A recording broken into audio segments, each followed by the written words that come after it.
Peggy 12.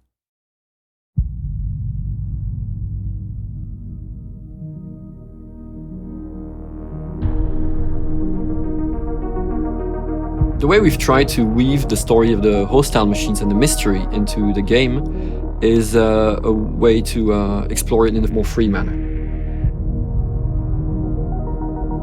So you can explore it at your own pace. You can decide to follow the story for a while and then drop it to just do some awesome fighting and guerrilla war, and then come back to the story once you come to an interesting location, for instance.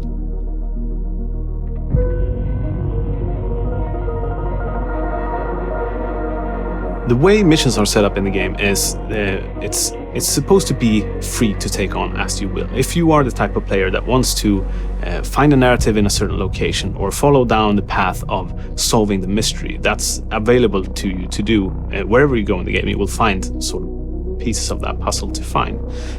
If you just want to explore the world, take on the enemies, find the best loot, do the coolest tactics together with your team, taking down the biggest, baddest enemies there are out in the world, that's also a way that I think a lot of people will play the game. They will just go out and have fun and not bother that much about the narrative. Whenever they want to, they can pick up on it, but it's definitely nothing that we dictate that you have to do.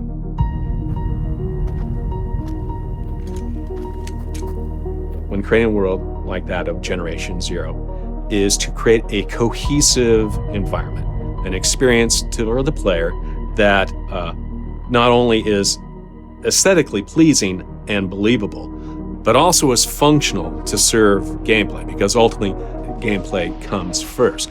But it should never be a situation where the player is necessarily aware that maybe reality has been slightly bent or warped in order for the gameplay experience to come across smoothly.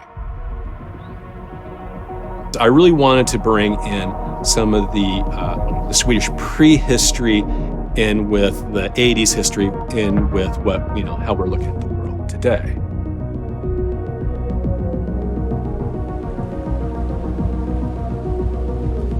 The reward players get for exploring isn't just finding cool new places, although there are loads of cool places to find. Often players will find little notes left behind by people, which will tell them a bit more about the world, a bit more about their story. And they might find weapons, new weapons and ammunition that they wouldn't necessarily find in other areas in the game. So it's always a great idea to go exploring, find great new things.